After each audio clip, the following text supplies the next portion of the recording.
السلام علیکم معزز خواتین و حضرات، پروگرام رائٹ اینگل کے ساتھ میں ہوں علی ممتاز۔ ناظرین، it's a good day for Pakistan. آج 23 سال کے بعد آسٹریلین کرکٹ ٹیم پاکستان آئی ہے، جہاں پر ٹیسٹ میچز بھی ہیں، ون ڈے بھی ہے اور T20 بھی ہے، اور دوسری طرف PSL کا فائنل کھیلا جا رہا ہے لاہور میں، اور مقابلہ ہے لاہور قلندر کا اور ملتان سلطان کا۔ May the better team win, and definitely یہ خوشی کا لمحہ ہے۔ اور ساتھ ہی ساتھ ہم کیسے بھلا دیں کہ آج وہی دن ہے کہ جب ہم نے پوچھا تھا کہ ہاؤز دا ٹی، اور جواب ملا تھا the tea is fantastic.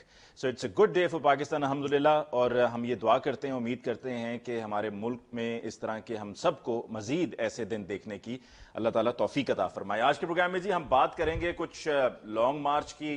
March سے پہلے مارچ کا آغاز ہو چکا ہے، PTI کی طرف سے تو سب اچھے کی خبر ہے، پہلے بھی ہمیشہ سے اچھے کی خبر رہی ہے، اور جب کہتے رہے ہیں تو پھر ثابت بھی کرتے رہے ہیں کہ کوئی ایسی گھبرانے کی بات نہیں ہے حکومت کے تخت کو لے کر۔ ویسے جو مہنگائی اور دیگر اس طرح کے ایشوز ہیں، ان میں تو یقیناً لوگ اب خود بار بار کہتے ہیں کہ جی اب بھی نہ گھبرائیں، تو پھر کب گھبرائیں اگر اب بھی نہیں گھبرانا۔ لیکن جہاں تک بات ہے حکومت کے تخت کو لے کر، تو وہ معاملات کنٹرول میں رہے ہیں گورنمنٹ کے۔ کیا اب بھی کنٹرول میں رہیں گے یا نہیں رہیں گے؟ کیونکہ اپوزیشن اس دفعہ پہلے سے کئی گنا زیادہ ایکٹیو دکھائی دے رہی ہے، اور ملاقاتوں کا سلسلہ بھی پہلے سے کئی گنا زیادہ ہے۔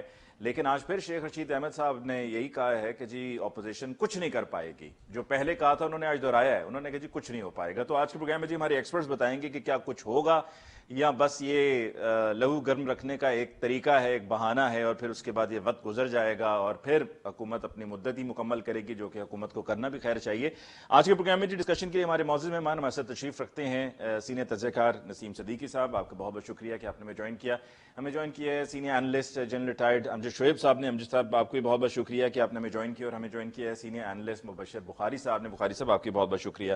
سب سے پہلے نسیم صدیقی صاحب آپ سے گفتگو کا آغاز کرتے ہیں۔ آج PSL کا فائنل بھی ہو رہا ہے، اور فائنل کی وجہ سے آپ ہمارے پاس لاہور میں ہیں، تو ہم فائنل کا شکریہ ادا کرتے ہیں کہ جس کی وجہ سے آج آپ لاہور ہمارے پاس اسٹوڈیوز میں تشریف لائے ہیں۔ اسلام آباد سے آئے ہیں تو اسلام آباد کی خبریں آپ کے پاس یقیناً موجود ہیں۔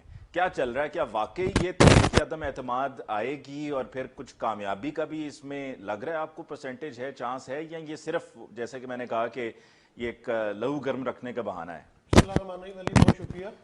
دیکھیے بات یہ ہے کہ سیاست میں اس طرح کی ایکٹیویٹیز چلتی رہنی چاہیے، اس کو ڈمپ نہیں ہونا چاہیے۔ جیسے آپ نے PSL کا حوالہ دیا، بڑا برا وقت تھا، پاکستان سے کرکٹ ختم ہو گئی تھی، اس زمانے میں PSL شروع ہوئی، آج دیکھیں وہ اپنے عروج پہ پہنچی ہوئی ہے۔ اسی طرح جو پولیٹیکل پارٹیز کی ایکٹیویٹیز ہیں ان کو جاری و ساری رہنا چاہیے۔ اصل میں اس دفعہ آپ دیکھیں کہ علی سب سے بڑی اپوزیشن ہے پاکستان کی ہسٹری میں، کیونکہ پہلے پیپلز پارٹی کی گورنمنٹ ہوتی تھی، اپوزیشن نون لیگ کی ہوتی تھی، نون لیگ کی حکومت ہے تو پیپلز پارٹی۔ اس دفعہ یہ ہے کہ پیپلز پارٹی اور مسلم لیگ دونوں اقتدار سے باہر ہیں، اور انہیں زندہ رہنے کے لیے سب کچھ کرنا پڑتا ہے۔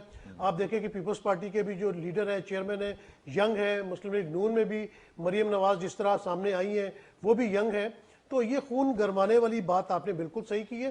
اپوزیشن زور ضرور لگا رہی، کیونکہ جب انہوں نے PDM بنائی تھی تو اسٹارٹ میں لگ رہا تھا کہ وہ حکومت کو ٹف ٹائم دیں گے۔ جب گجرانوالہ کا جلسہ ہوا تو بہت چمہ گوئیاں ہو رہی تھیں، لیکن آہستہ آہستہ آپ نے دیکھا کہ یہ سیٹل ڈاؤن ہوتے گئے، ان کے آپس میں اختلافات ہو گئے، ANP نکل گئی، پیپلز پارٹی نکل گئی، پھر اپوزیشن کے پاس کچھ کرنے کو رہا نہیں۔ اب جو ہے اپوزیشن دوبارہ اکٹھا ہو رہی ہے۔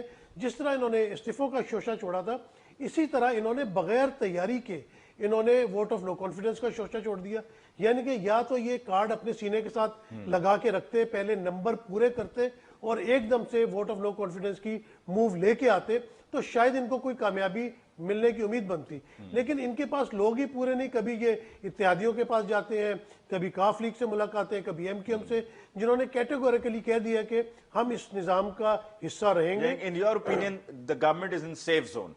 جی جی بالکل، اور وہ اس وجہ سے یہ اپوزیشن کی نالائکیوں کی وجہ سے ٹھیک، وہ بالکل سیف ہے۔ میں جنرل امجد شعیب صاحب کی طرف جانا چاہوں گا۔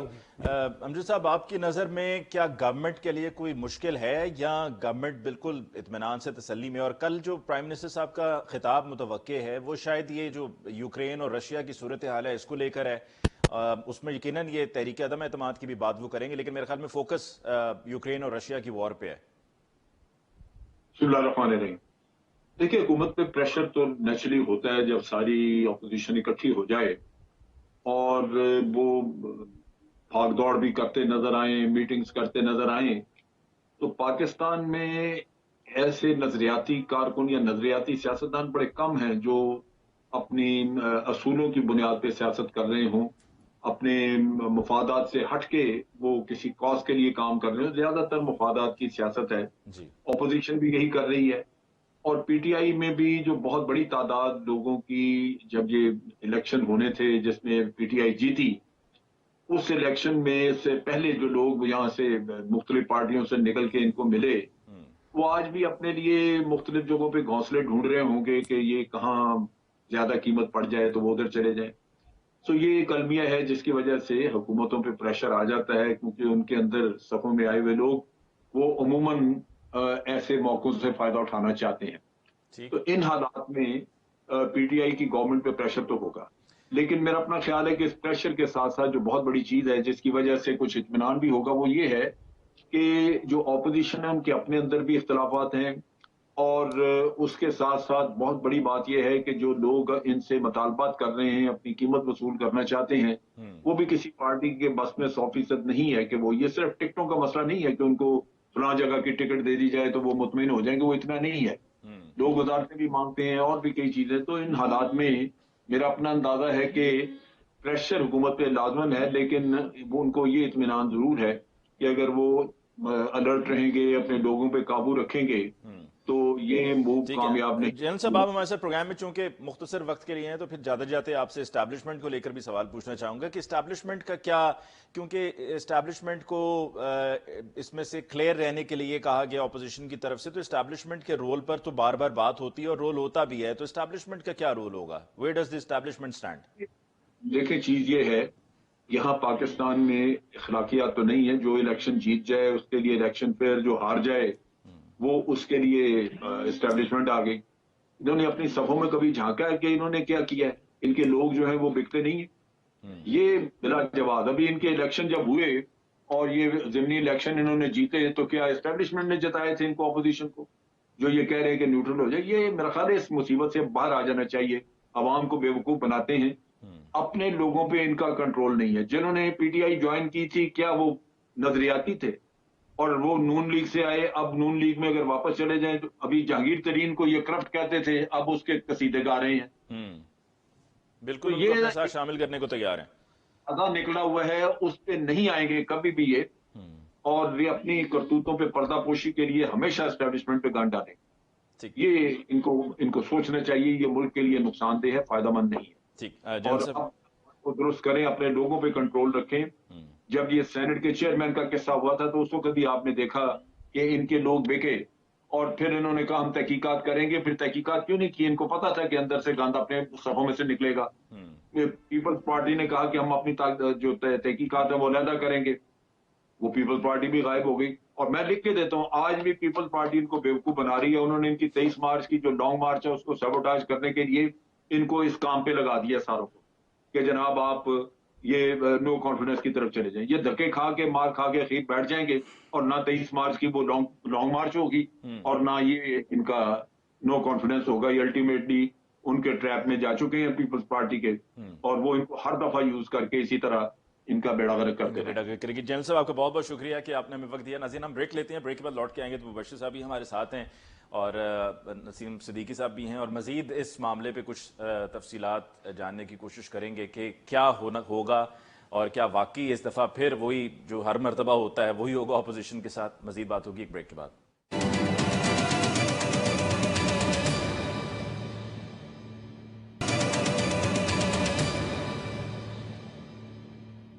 Welcome back after break. جی ڈسکشن کو آگے بڑھاتے ہیں. وقفے سے پہلے نسیم صدیقی صاحب کا یہ کہنا تھا کہ گورنمنٹ سیف زون میں ہے، اور جنرل امجد شعیب صاحب کا یہ کہنا تھا کہ پیپلز پارٹی اپوزیشن کی اور جو دیگر جماعتیں ہیں پی ایم ایل این یا مولانا فضل الرحمان صاحب ان کو بے وقوف بنا رہے ہیں. تو مبشر بخاری صاحب آپ کی طرف آتے ہیں. آپ کو بھی کیا لگتا ہے کہ گورنمنٹ سیف زون میں ہے اور پیپلز پارٹی جو پی ایم ایل این اور مولانا فضل الرحمان صاحب ان کو بے وقوف بنا رہی ہے؟ نہیں، میں اس سے اختلاف رائے رکھتا ہوں کیونکہ صورتحال جو ہے وہ ڈو اور ڈائی سچویشن ہے اپوزیشن کے لیے بھی، وہ ڈو اور ڈائی سچویشن ہے گورنمنٹ کے لیے بھی. کیونکہ اگر آپ دیکھیں اپوزیشن اتنے فرنٹس کے اوپر پہلے مار کھا چکی ہے، وہ نیشنل اسمبلی کے بلز ہوں یا چیئرمین سینٹ کا الیکشن ہو، اور اس کے بعد اب جو صورتحال ہے وہ کچھ اس طرح نظر آتی ہے کہ اپوزیشن نے چونکہ اتنی بڑی موو کر دی، پیپلز پارٹی نے اپنے